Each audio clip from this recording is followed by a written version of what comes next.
لیکن ابو بکر رضی اللہ تعالی اپنے بارے میں تنکا ہاتھ میں لیتے ہیں، کاش ابو بکر یہ تنکا ہوتا، کاش میں مومن کے بدن کا بال ہوتا، کاش میں کسی درخت کا پتا ہوتا۔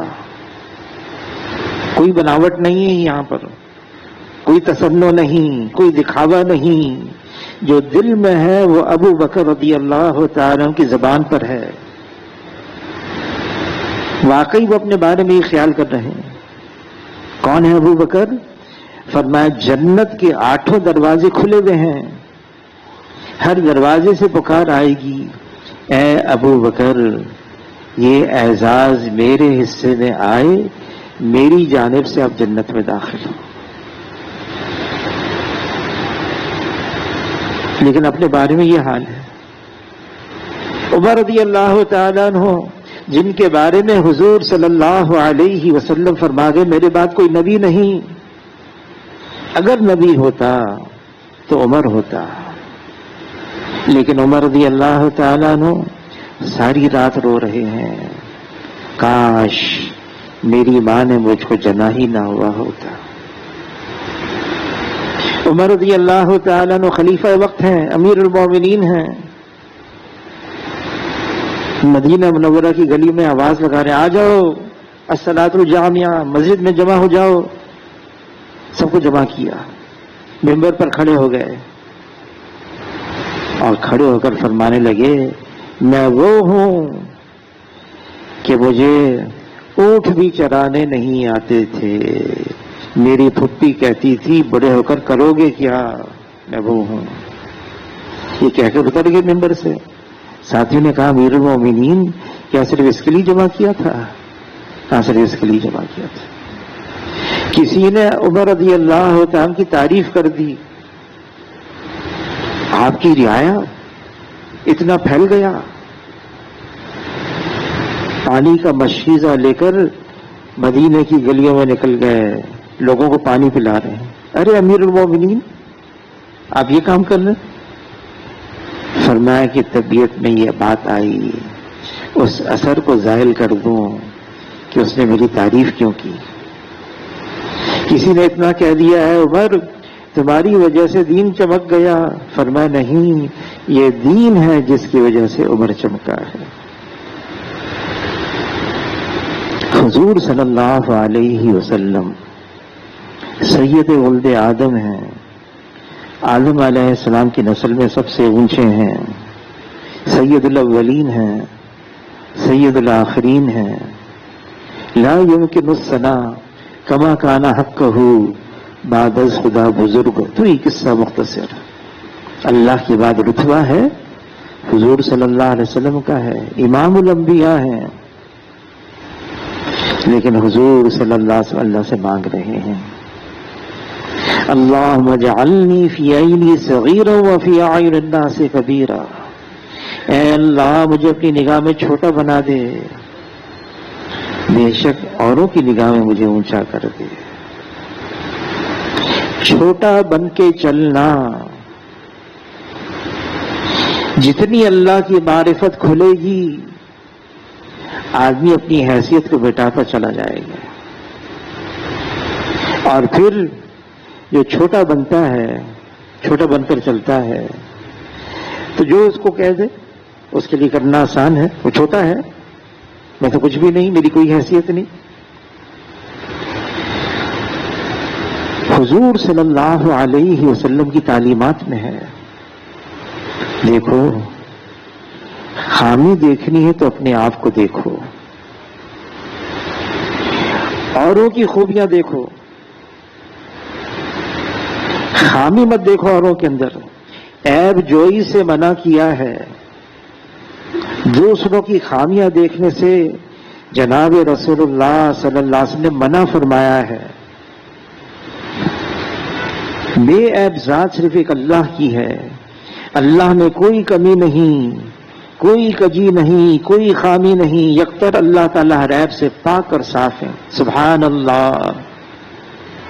پھر اللہ نے فرشتوں کو ایسا بنایا ہے، ان ان کے اندر معصیت کا جذبہ ہی نہیں رکھا. انبیاء علیہ الصلوۃ والسلام معصوم عن الخطا ہیں، جو کریں نیکی ہی نیکی ہے. اور صحابہ کرام اللہ ان سے راضی ہو گئے، محفوظ ہو گئے. وہ باقی کون بچا ہے؟ میں اور آپ بچے ہیں. اگر اپنے درمیان میں ہم بے عیب تلاش کریں گے، اکیلے رہ جائیں گے، تنہا ہو جائیں گے، کوئی ہمارا ساتھ نہیں دے گا.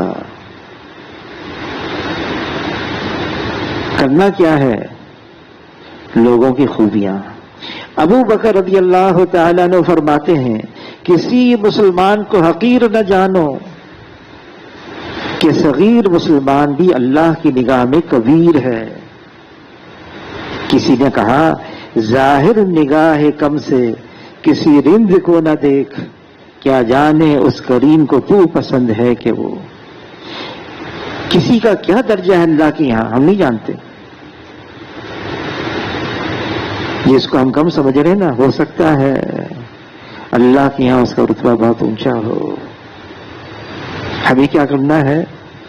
فرمایا اچھا گمان رکھو ہر ایک کے بارے میں، بدگمانی سے منع کیا ہے. اچھا گمان، حشر کے میدان میں کوئی سوال جواب نہیں، کوئی حساب نہیں. بدگمانی حشر کے میدان میں اس کا حساب دینا ہوگا. کسی کے بارے کو سوچ لیا یہ ایسا ہے، یہ ایسا ہے، پوچھا جائے گا تم نے کسی کے بارے میں یہ سوچ لیا؟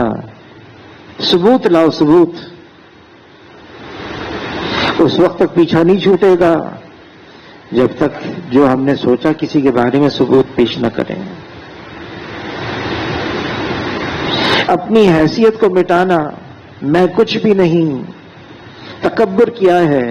حق سامنے آ جائے اور پھر اس کو آدمی قبول نہ کرے، اس کو تکبر کہتے ہیں. اور یہ اتنی بری بلا ہے. فرمایا جس کا مفہوم ہے اگر رائے کے دانے کے برابر بھی کبر آ گیا کسی کے اندر، رائے کے دانے کے برابر بھی بڑائی آ گئی اپنے اندر، جنت تو دور ہے، جنت کی خوشبو بھی نہیں سونگھے گا.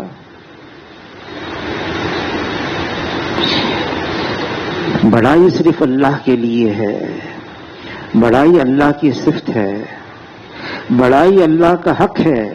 اللہ اکبر منع کیا ہے. فرمایا اس میں اللہ کا مقابلہ مت کرنا ورنہ اللہ پاش پاش کر دیں گے. انسان کو دھوکہ کب لگ جاتا ہے؟ دھوکہ اس وقت لگتا ہے جب اس کے اندر اس کے پاس بہت ساری چیزیں آ جاتی ہیں.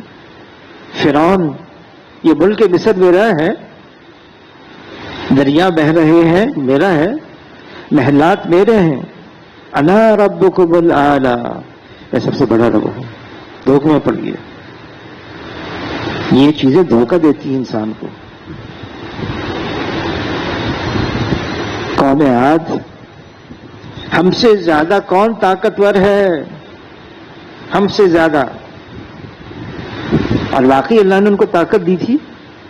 وہ ایک ہاتھ سے اتنے بڑے بڑے تنے درخت کے کھیرتے تھے، ایسا اکھاڑتے تھے جڑوں کے ساتھ، اور پہاڑوں کے اندر اپنے گھر تلاشتے تھے. لیکن 8 دن 7 راتیں ایسی تیز ہوا کو، سرکش ہوا کو اللہ نے بھیجا، پٹخ پٹخ کر ان کو زمین پر ایسے تھے جیسے بڑے بڑے تنے درخت کے زمین پر گرے ہوئے ہیں. پھر اللہ یہ دکھاتے ہیں فرعون جس نے کہا انا ربکم الاعلی، چند ڈبکیاں پانی کے اندر، چند ڈبکیاں، اور اس کی لاش کو اللہ نے عجائب گھر میں عبرت کے لیے رکھ دیا. دیکھو لو یہ وہی ہے جو کہتا تھا میں سب سے بڑا رب ہوں. مردہ ہے، لاش ہے. کتنے سال بیت گئے اس کی لاش عبرت کے طور پر. ایک صاحب آئی لینڈ کے اندر خیال آیا اتنا بڑا جہاز بناؤں میں، بہت بڑا، کئی مہینے، کتنے ہزار اس کے ساتھ مزدور تھے بنے ہوئے، بہت بڑا جہاز، پانی کا جہاز بنایا عالی شان قسم کا، اور بڑی جاہ و جلال سے اس کا افتتاح ہوا۔ بحر اوقیانوس، اٹلانٹک اوشن، اس میں سے گزرنا تھا۔ کسی نے پوچھا اس سے، اتنی محنت کی ہے اس جہاز، پانی کے جہاز پر، اتنے مہینے، اتنے ہزار مزدور، ایسا عالی شان پانی کا جہاز، یہ تو بتاؤ کتنا محفوظ ہے، کتنا محفوظ ہے یہ جہاز پانی میں چلنے کے لیے؟ تو معاذ اللہ، کیا کہا اس نے؟ اب تو خدا بھی اس کو ڈبو نہیں سکتا۔ اب پہلا سفر ہے، نکلا وہ پانی کے جہاز، پانی سمندر میں، اور درمیان میں آیا اور پانی کا دو تودا اسے ٹکرایا، آئس برگ، اب وہ ڈوبنے لگا۔ اب وہی اس کا جہاز کا مالک آ کے ناخدا سے، جو جہاز کا کیپٹن تھا، اس سے آ کے پوچھنے لگا کوئی صورت ہے اس کو بچانے کی، ڈوبنے سے بچانے کی کوئی صورت ہے؟ تو اس کا جواب تھا اب تو سوائے خدا کے کوئی اس کو نہیں بچا سکتا۔ اور کیسا ڈوبا؟ دو ٹکڑے ہو گیا، پھر ڈوب گیا۔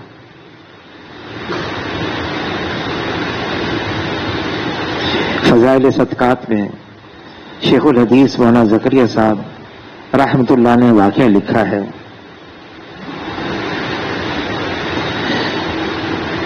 کہ اسرائیل علیہ السلام سے پوچھا تم روح نکالتے ہو، کبھی تم کو رحم بھی آیا؟ کہا ایک وقت آیا ہے، ایک ایسا وقت آیا کہ مجھے رحم آیا۔ کب؟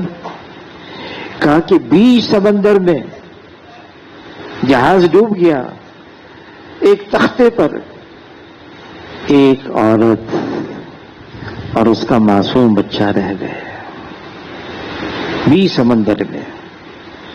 مجھے حکم ہوا کہ اس عورت کی بھی روح نکال کر لاؤ، بڑا رحم آیا اس بچے پر۔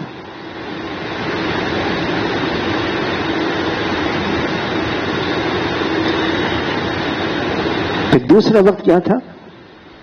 دوسرا وقت یہ تھا جب شداد نے دنیا میں جنت بنائی، بڑی محنت سے، پتہ نہیں کتنا وقت لگا ہوگا، کتنے ہفتے، کتنے مہینے، کتنے سال، دنیا میں جنت کا ایک نمونہ بنا لیا۔ اب اس مکمل ہو گئی، دیکھنے کا وقت آ گیا، سواری سے اترا دیکھنے کے لیے، اب مکمل طور سے بھی نہیں اترا تھا۔ مجھے حکم ہوا، اسرائیل علیہ السلام، مجھے حکم ہوا اس کی روح نکال کر لاؤ۔ بہت افسوس ہوا، اتنی محنت کی دنیا کے اندر، جواب دیا۔ وہ جو بچہ تھا سمندر کے بیچ میں تختے کے اوپر، اس کی ماں کی روح نکال کر لایا، بڑا افسوس ہوا۔ اسی بچے کو اللہ نے پالا، پوسا، بڑا کیا، جوان کیا، وہ اللہ کے مقابلے میں دنیا میں جنت بنائی، وہی تھا شداد۔ یہ انسان، اس کو اللہ تعالیٰ دنیا میں کچھ دے دینا، پھر اس کے اندر اکڑ آتی ہے، میں بھی کچھ ہوں، کیا ہے؟ ہم انجام کو سوچیں اپنے، منہا خلقناکم وفیہا نعیدکم ومنہا نخرجکم تارۃ اخری۔ اسی مٹی سے اللہ نے بنایا ہے، اسی مٹی میں جانا ہے، پھر اسی مٹی سے اٹھنا ہے۔ کیا حیثیت ہے ہماری؟ ہم کیا ہیں؟ آدمی کے اندر اکڑ پیدا ہو، میں یہ کر لوں گا، میں یہ کر لوں گا، کیا کر سکتا ہے؟ جوانی ہوتی ہے نا، جوانی، آدمی کہتا ہے میں جوان ہوں، گزر جائے گی، ختم ہو جائے گی۔ جو جا کے نہ آئے وہ جوانی دیکھی، جو آ کے نہ جائے وہ بڑھاپا دیکھا۔ اللہ تعالیٰ خود فرماتے ہیں کلام پاک میں، پہلے ضعیف ہوتا ہے، کمزور ہوتا ہے، پھر پرورش پاتا ہے، کچھ قوت آتی ہے جوان، پھر آہستہ آہستہ قوت ڈھلنے لگتی ہے، پھر ضعیف، کمزور، بڑھاپا، پھر بعد میں میت بن جاتا ہے، ختم۔ اس کو اللہ نے کلام پاک میں بیان فرمایا ہے۔ تو اللہ کی نافرمانی ہمیں بچنا ہے، بہت ضروری ہے۔ گناہوں کی وجہ سے آدمی جو دنیا میں مضر اثرات ہیں، ایک تو عقل ٹھکانے نہیں رہتی، غلط فیصلے ہو جاتے ہیں گناہوں کی وجہ سے، اور پھر یہ نہیں، امام شافعی رحمۃ اللہ علیہ نے اپنے استاد وکی سے شکایت کی، شکوت الی وکی سوء حفظی، میرا حافظہ کمزور ہو گیا ہے، کیا کروں؟ امریکہ میں ایک صاحب کے پاس گئے، انہوں نے کہا کہ میرا حافظہ بہت کمزور ہو گیا۔ امام شافعی رحمۃ اللہ علیہ نے اپنے استاد وکی سے شکایت کی، میرا حافظہ کمزور ہے۔ جواب ملا، فاوصانی لا ترک المعاصی، گناہ کرنا چھوڑ دو، فإن العلم نور من الہی، یہ علم اللہ کا نور ہے اور کسی عاصی، کسی گنہگار کو نہیں دیا جاتا۔ یہ مولانا یوسف کاندہلوی رحمۃ اللہ علیہ یوں فرماتے تھے، دیکھو علم چاہے وہ تعلیم کا علم ہو جو ہم فضائل کی کتاب میں بیٹھتے ہیں نا، اس حلقے میں، فرمایا اس حلقے میں بھی بیٹھنے سے پہلے 2 رکعت صلاۃ توبہ پڑھ لیا کرو، پھر بیٹھا کرو، کہ گناہوں کی وجہ سے علم کا نور دل میں نہیں آتا، دل میں ظلمت پیدا ہو جاتی گناہوں کی وجہ سے، علم کا نور نہیں آتا۔ فرماتے تھے 2 رکعت نفل صلاۃ توبہ پڑھ لیا کرو۔ علی رضی اللہ تعالی نے عرض کیا، اے اللہ کے رسول، وہی نازل ہو رہی ہے، میں اس کو یاد رکھنا چاہتا ہوں، کیا کروں؟ حضور صلی اللہ علیہ وسلم نے دعا سکھائی، شب جمعہ میں اس طریقے سے نماز پڑھنا، پھر یہ دعا پڑھنا، اور دعا کے شروع کے الفاظ کیا ہیں؟ اللہم ارحمنی بترک المعاصی ابدا ما ابقیتنی، اے اللہ اپنی رحمت کی چادر مجھ پر ڈھانپ دے، میں ہمیشہ کے لیے گناہ کرنا چھوڑ دوں۔ بعض گناہ ایسے ہو گئے معاشرے میں، عید کے دن حضرت فیروز محمد صاحب کے پاس ملاقات کے لیے گئے تو فرمایا کہ ہمارے یہاں عید کی نماز ہوئی، عید کی نماز تو میں نے نہیں پڑھائی، میں نے بیان کیا۔ میں نے کہا بیان میں کیا کیا آپ نے، کیا مضمون تھا؟ فرمانے لگے بیان میں مضمون یہ تھا، بعض گناہ ایسے ہیں کہ آدمی ان کو گناہ بھی نہیں سمجھتا۔ پھر مثال دی، جیسے ٹخنوں کے نیچے آدمی اپنے لباس کو لٹکا دے، پجامہ ہے، پتلون ہے، اور اس کو پھر گناہ بھی نہیں سمجھتا، حالانکہ گناہ ہے۔ بہت ساری گناہ ہیں جس کو آدمی معاشرے میں اس کا حصہ بن کے گناہ نہیں سمجھتا، لیکن جس کو اللہ نے اور اللہ کے رسول نے گناہ فرما دی تو گناہ ہی گناہ ہے۔ بہت سارے گناہ ہیں، ظاہری گناہ ہیں، بہت سارے گناہ باطنی گناہ ہیں۔ دوسرے کو حقیر جاننا، دل آزاری کرنا، کسی کی غیبت کرنا، آدمی کو اس میں بہت شوق آتا ہے، بہت مزہ آتا ہے، غیبت۔ عرض کیا اللہ کے رسول، واقعی اس کے اندر وہ کمی ہے، اور پھر اس کے پیٹھ پیچھے ہم بیان کریں کہ اسی کو غیبت کہتے ہیں، ورنہ تو تہمت ہے، الزام ہے۔ حضور صلی اللہ علیہ وسلم سفر میں ہیں،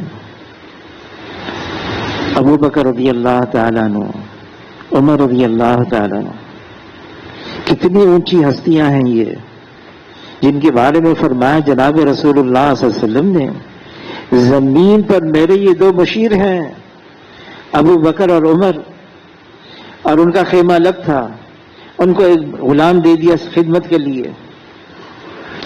حضور صلی اللہ علیہ وسلم کے خیمے میں یہ دونوں تھے، مشورہ ہو رہا تھا، دیر ہو گئی، حضور صلی اللہ علیہ وسلم فرمایا جس کا مفہوم میں دیر ہو گئی کھانا یہیں کھا لو. عرض کہ اللہ کے رسول نہیں، ہم اپنے خیمے میں جا کے کھانا کھائیں گے. آپ نے غلام دیا ہوا ہے، اس نے انتظام کیا ہوا ہے. یہ دونوں مقدس حضرات ابو بکر رضی اللہ تعالیٰ عنہ، عمر رضی اللہ تعالیٰ عنہ اپنے خیمے میں آئے. غلام سو رہا تھا، کوئی کھانے کا انتظام نہیں. حیران ہو گئے، یہ کیا سو رہا ہے؟ ابو بکر بڑا سست آدمی ہے، کاہل، انتظام ہی نہیں کیا. عمر رضی اللہ عنہ نے بھی کچھ کہہ دیا، یہ کیا کیا اس نے؟ اور صرف کہا نہیں بلکہ عمر رضی اللہ عنہ نے ذرا جریر سے اس کو اٹھایا، اس کی پٹائی بھی کر دی. پھر ابو بکر رضی اللہ عنہ نے کہا چلیں، حضور نے تو فرمایا تھا میرے ساتھ کھانا کھا لو، ان کے یہاں جاتے ہیں. ابو بکر عمر رضی اللہ تعالیٰ عنہما حضور کے خیمے میں آئے. عرض کیا اللہ کے رسول، وہ تو سو گیا تھا، ہم آپ کے پاس آئے کھانا کھانے کے لیے. حضور نے فرمایا جس کا مفہوم ہے تم دونوں کے دانت میں گوشت لگا ہوا ہے. حیران ہو گیا، میں تو کچھ کھایا نہیں. پتا چلا جو ابھی یوں کہا نا سو رہا تھا، یہ تو کاہل ہے، سست ہے. اس پر حضور نے فرما دیا کہاں کون ہے؟ یہ ہماری تعلیم کے لیے. دیکھو ہم بعض چیزوں کو بہت معمولی سمجھتے ہیں. غیبت اشد من الزنا، جناب رسول اللہ صلی اللہ علیہ وسلم فرما رہے ہیں یہ غیبت تو زنا سے بھی زیادہ سخت ہے. امام ابو حنیفہ رحمت اللہ علیہ، ان کی مجلس میں کوئی غیبت کر نہیں سکتا تھا، کوئی غیبت سن نہیں سکتا تھا.